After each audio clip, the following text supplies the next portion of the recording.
Tonight on KBOI-2 News at 5. I'd like to turn back in and land. Coming back in.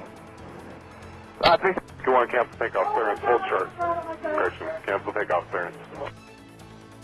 A tragic day at the Boise Airport as the CEO of a major Treasure Valley employer dies in a single-engine plane crash. You're watching KBOI-2 News at 5.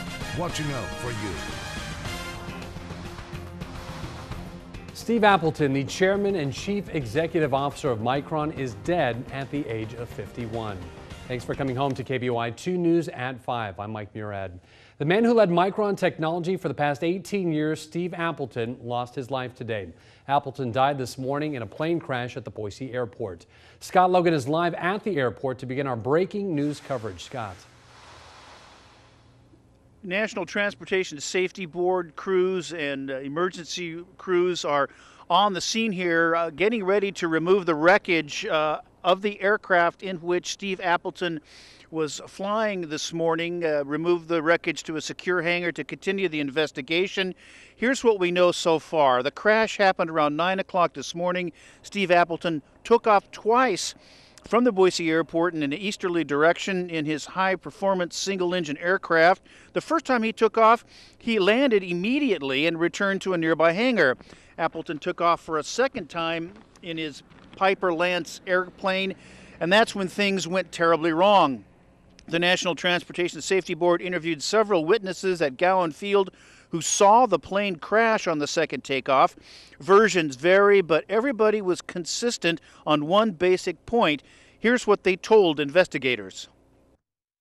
The main consistency that they saw was the accident aircraft takeoff of runway 10 right. After reaching about 100 to 200 feet above ground level, the aircraft banked. It did a steep bank and stalled, is the quotes of what we got from the witnesses. Thereafter, it rolled into the ground, pretty much contacting the terrain inverted. There was one final communication between Appleton and air traffic control, and that recording will be used in the crash investigation. Here's the NTSB again. And the pilot requested that he return back to the airport, and that was the last call. So that is what we know now. Again, we'll be sending those tapes in and seeing what information we can get, albeit, RPMs that we can get in the background and different noises that I'm not able to segment and do an audio analysis here, but we'll be getting those later on.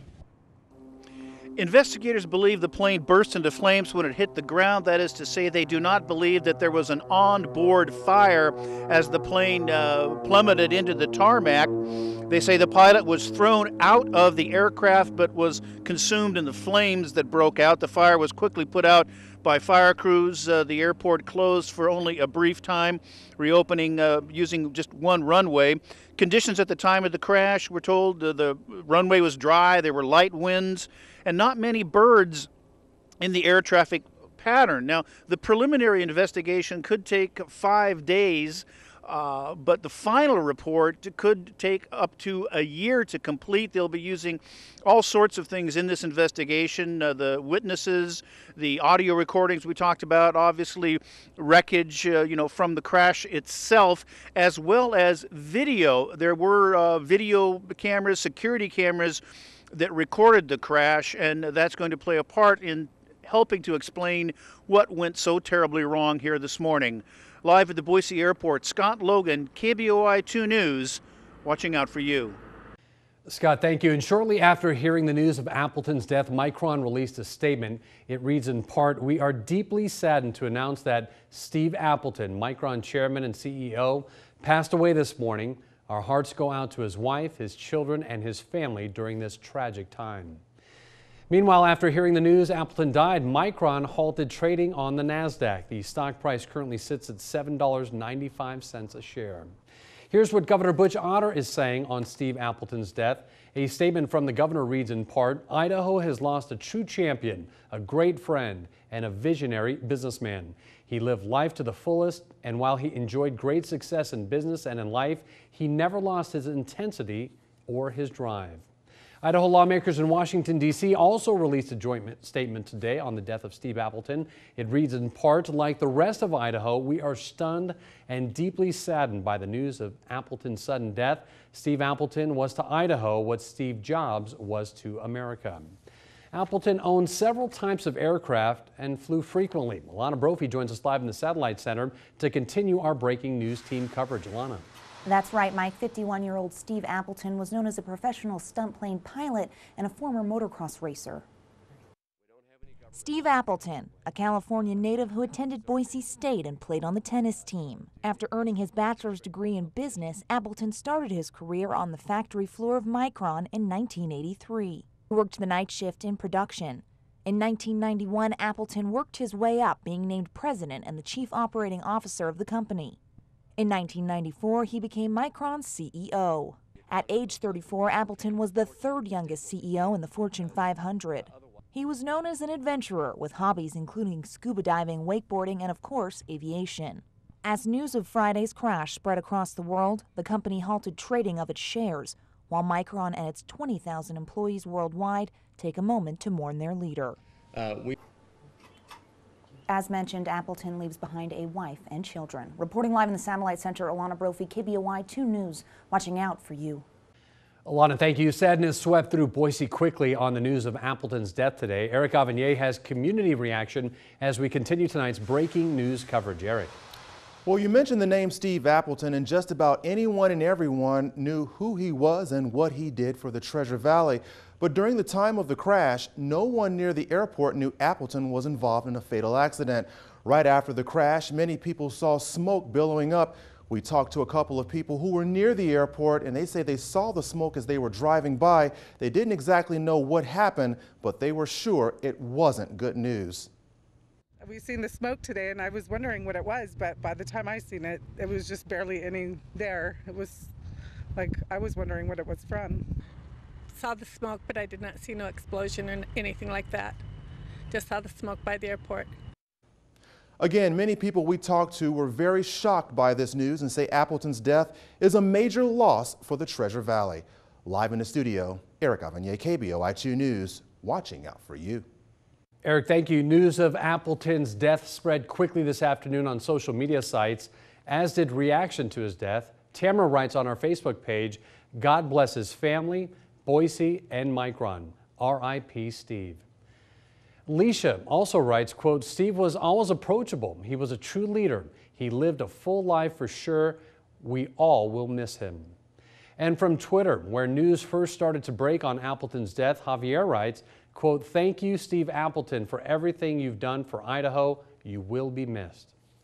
Right now, here's more on the plane Appleton was flying when he crashed this morning. The Lancer is built from a kit. They're designed to fly faster than most small planes. Now, this is what it looks like. Just 2 years ago, the FAA sent out a safety advisory about the planes to pilots. Regulators concluded they were prone to stalling if they were moving slowly near the ground. Steve Appleton was a corporate executive who didn't always fit the mold. He had a penchant for pushing the needle and breaking stereotypes. Tammy Tremblay is live at the Boise Airport, continuing our breaking news coverage. Tammy. Mike, Steve Appleton has always been known as a thrill seeker. He got his pilot's license in the 80s and he never slowed down. Steve Appleton always had a love for adventure, especially on planes built for seat-of-the-pants flying. Manufactured in Germany, and it is the latest, if you will, and greatest in terms of aerobatic performing airplanes. That was Appleton talking about his 300L, the plane that crashed back in Boise in 2004 after stalling about 45 feet off the ground while performing stunt maneuvers. Appleton suffered some serious injuries, but the Micron CEO wouldn't give up his passion. I remember when I was a young child, I always wanted to be a pilot. And having the opportunity to, attend and see different type of aircraft. This is video of him flying with the gunfighters of Mountain Home Air Force Base. No passing out and no sickness. Appleton also seeked the adrenaline rush on the ground. He won the 20-car Baja Challenge in 2006 and had a black belt. The last plane Appleton would fly was experimental, taking risks. It's just the way the 51-year-old lived his life. Live at the Boise Airport, Tammy Tremblay, KBOI-2 News, watching out for you. Tammy, thank you. Appleton's connection to Boise State is also well known. A former Bronco tennis player who graduated in 1982. He was also involved in developing the College of Engineering. The Micron Foundation that he established also gave several donations to Boise State, including for the Micron Business and Economics building currently being built. Today at the Appleton Tennis Center, Boise State coaches and friends remembered the former Bronco. The times with him were really special because he was such a dynamic man, and such a man that gave a lot, did a lot. And so it was always exciting to be kind of around him because he was such an incredible doer. Appleton was also awarded an honorary doctorate in 2007 and the school's Silver Medallion Award for service to the university back in 2001. Stay with KBOI-TV News for continuing coverage of Steve Appleton's death. In between shows, you can get the very latest updates online through our website on KBOI2.com, on Facebook, and on Twitter. Be sure to follow the hashtag Steve Appleton.